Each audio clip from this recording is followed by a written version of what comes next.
Hi guys, I'm I'm pretty happy right now, and let me tell you why. Um, it's getting closer. The funny thing is, my daughter is well out of college. Two kids, two little girls, two wonderful little girls, and I still get excited at the thought of moving day. Just the excitement, and very anxious. I know the parents are. I remember the day that I took my daughter to A&T, and the whole ride was surprisingly quiet. Um, we both are talkers, but it was pretty quiet. And the closer I got lost.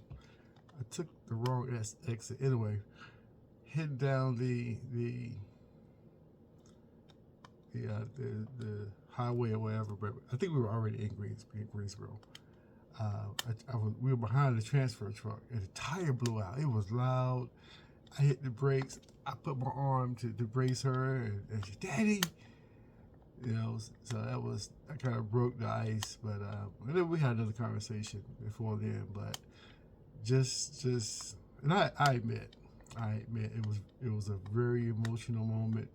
Just me and her, moved her stuff in, and it was just that moment when a father's with with his daughter and or son, and but that you've prepared them as best you could, and you leave them to the world, so to speak, for a little while.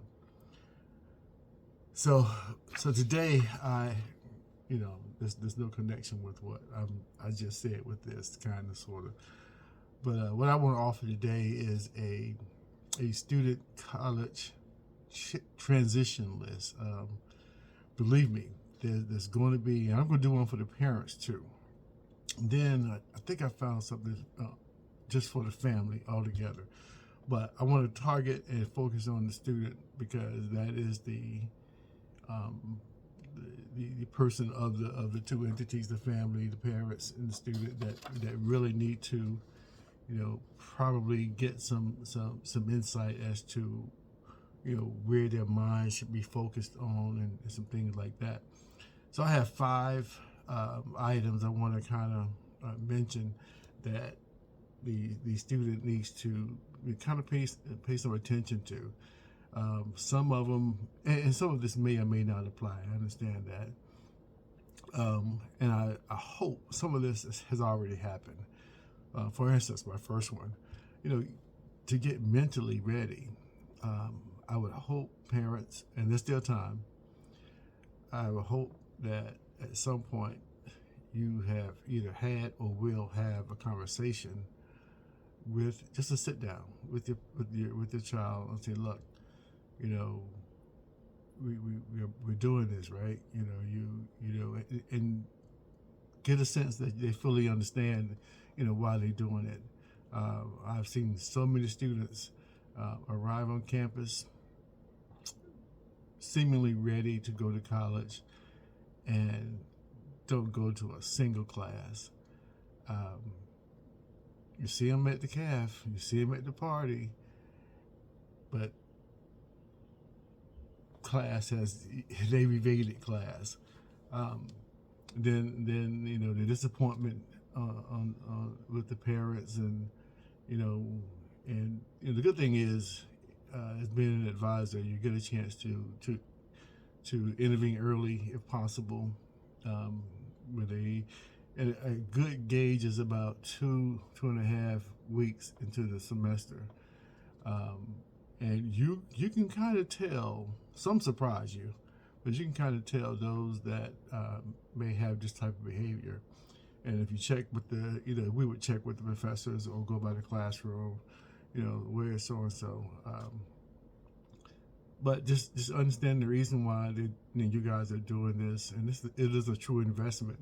So just discuss that, um, just and talk about you know the challenges. There's going to be some academic challenges. There's going to be some social challenges.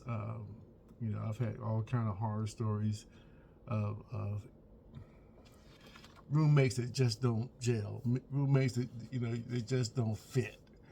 And then there's a need for a change. In some cases, it needed to be changed because of some of the stories I've heard. But there's going to be some challenges that you need to make sure that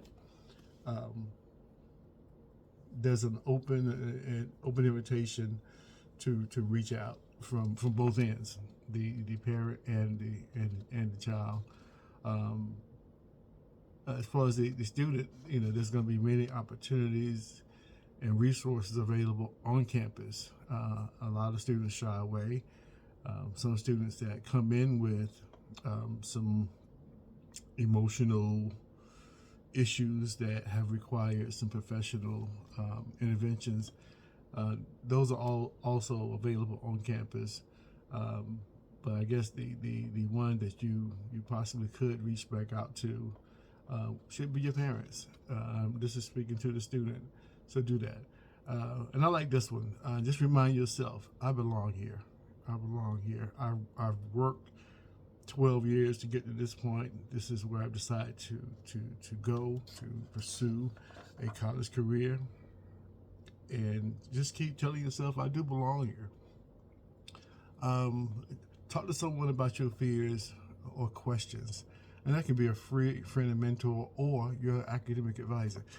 Understand this: academic advisor does more than schedules. That academic advisor is pretty much your gateway and the gatekeeper, but your source for all kinds of information. If they don't know, they should be able to find it for you. So if you have a question or you are uncertain, seek out your academic advisor. I've had many students that just would drop by. And if I'm with a student, I'll say, look, I'm with a student, can you give me about 15, 20 minutes? Okay, well, I'll just go to the cafe and come back. Fine, that's great. Sometimes I would just go to the cafe and just sit with them, and, you know, so it won't be so academic, so it won't be so advisorish. You know, just meet them on their turf, and, you know, and break bread with them. You know, have a salad, whatever, get some pizza, and, you know, like, look, you came by my office, what's going on? So just be open to speak. But my advice would be that your academic advisor, and then your dorm staff too, your residential hall staff. There's always a student, a RA, a residential assistant on every floor or every other floor. So that person too should be somebody you could probably go to, especially if there's some roommate issues, especially if there's some like noise, that sort of thing. So reach out in that way. Get academically ready. Guys, understand why you're there. Understand fully that you are there to get an education. The expectation is you go to class.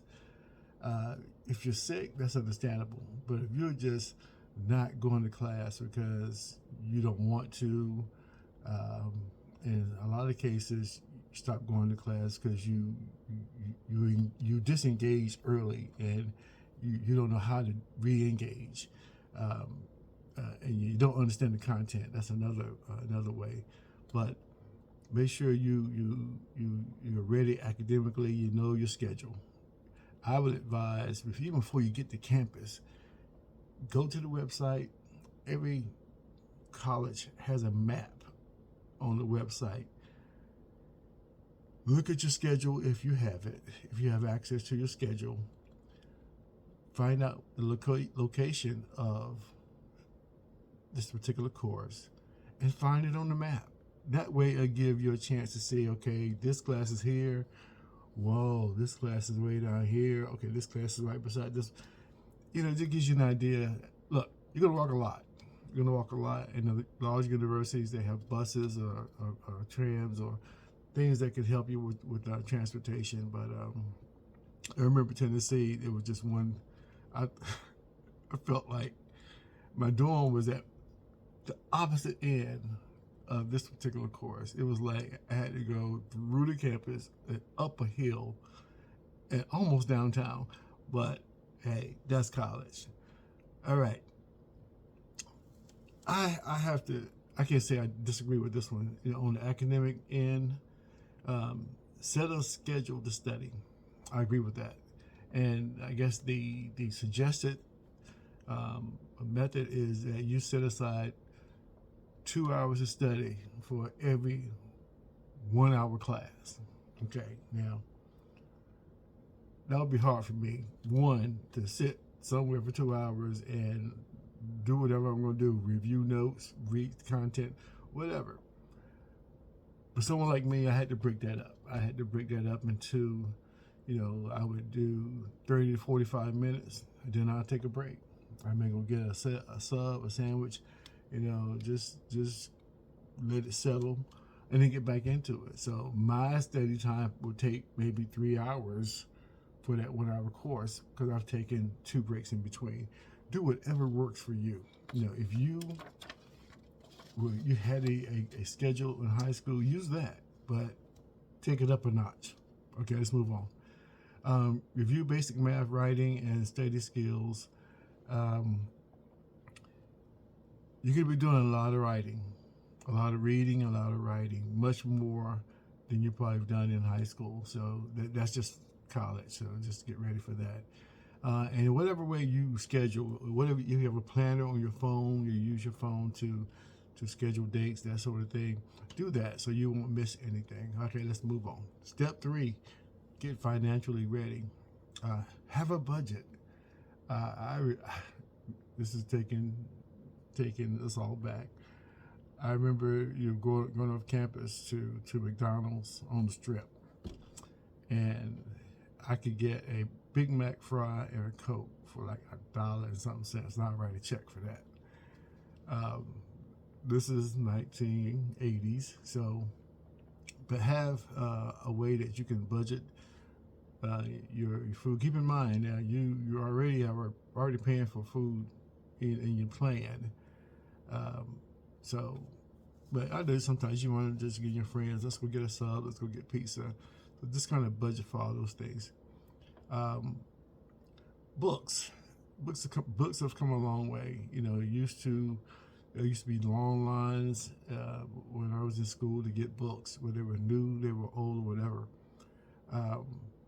Now a lot of universities have gone to online books. So some may still require books. I'm seeing that too, but just do what you need to do to get the books, to get the textbooks. If you're not on a full ride scholarship, you may still want to apply for at least one scholarship a month. That's pretty easy. Where are you going to get this information from? I can help you with that. So stay close, stay in touch if you're still looking for scholarships. And then set up a checking account and track your spending. I think the worst thing is that some students that are just so spoiled, they paying for food and never go to the caf, but they're at Cookout, they're at Bojangles, and they're running through their money real fast. And we see that often. So after a while, they start coming to the caf. So just get ready financially. Get campus ready. Campus ready includes, there's some things that you will absolutely need, and I'm going to provide a checklist. And I came up with this checklist from Amazon, so I'll attach something for that if you want to look at those. But reach out to your roommate before, because just to coordinate stuff. Should there be 2 refrigerators in a room? Probably. So that, there's no chance of, oh, you ate my sandwich, or, all things could happen. Do you need 2 televisions? No. However, the worst thing is to get into a fight over, it's my television, I want to watch so and so. So you deal with that. And when you get to campus, you've already looked on the website and saw, what the classes could be according to the map. Now, just, there's going to be at least a week, maybe 2 weeks before classes start. So walk around campus. Check out the buildings, just take a look and see where they are. By then, you should know, you should have a schedule. If you don't, go to the advising office and say, look, I don't have a schedule yet. And then also locate student support offices. And this could include tutoring, counseling, the student activities, which I highly suggest. And that's just so you can get involved. And during this time, I say 2 to 3 weeks into the semester, there's usually like a club fair. So all the clubs that are offered at university, all the resources at university, they all come to this one area so that you can talk to these people and you can get a pretty good idea of what's available. And then stay connected. This is the last one. Stay connected. Make sure you attend all orientations, all dorm or residential hall floor meetings.